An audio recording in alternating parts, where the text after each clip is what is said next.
I ftuar I radhës në emisionin Tonight përballë gazetarit Erzen Koperaj ishte kandidati për deputet I Partisë Socialiste Unit Bejleri. Ai foli për një sër investimesh që qeveria po bën në Bashkinë Shkodër. Shkodra momentalisht po përjeton një periudhë shkëlqimi të saj për sa I përket investimeve në infrastrukturë. Duhet ja citoj 2 ose 3 investimet madhore. E para, hyrja e qytetit, unë po e përfshi në një hyrjen e qytetit, parkun e madh, urën e Baçallekut, zgjerimi me 4 kursi deri tek harku I Bërdicës. 2. Rruga Shirok-Zogaj. Shirok-Zogaj, e cila na krijon edhe një lidhje në fund, kurorëzimi I kësaj rruge do të jetë edhe një lidhje, një pikë kufitare me krajen.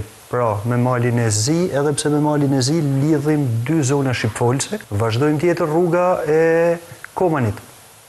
Duket, por edhe ajo është një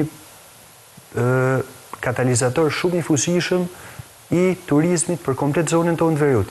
Nuk ke një turist I cili nuk vjen për të kalu 2 ditë në Shkodër, qoftë turist shqiptar apo I huaj, I cili nuk e bën atë alternativ me kalu qoftë edhe një ditë tek lumi I Shalës, apo dhe ajo jep komplet një frymëmarrje tjetër komplet asaj zone. Ndërkohë, një vëmendje e veçantë pritet I kushtohet fëmijëve, të rinjve dhe sportit. Vëmendja e qytetit Shkodrës do të jetë për fëmijët, për sportin dhe për rinin.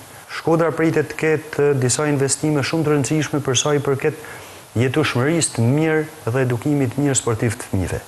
Pritet ne të ndërtojmë një kampus me projektin është Duat Luajmë, I cili është implementuar edhe në disa qytete tjera, me fusha sportive, me këndë lojrash për fëmijët më të vegjël dhe me ambiente rekreative.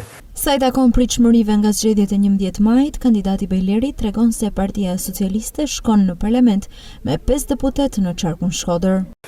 Nuk e mendoj se do të merren 6-7 mandate nga Partia Demokratike, ne do të jemi me kohën tokë, 5+ është një objektiv shumë I realizueshëm nga Partia Socialiste për Shkodrën. Është një vijshmëri e politikave edhe të më përparshme, po besoj se edhe legjislatura tjetër do të vazhdojnë me një vijshmëri të përkrahjes së bizneseve të mesme, të vogla apo edhe të mëdha në fushën e turizmit. Është një magnet shumë I fuqishëm I ekonomisë shqiptare turizmi.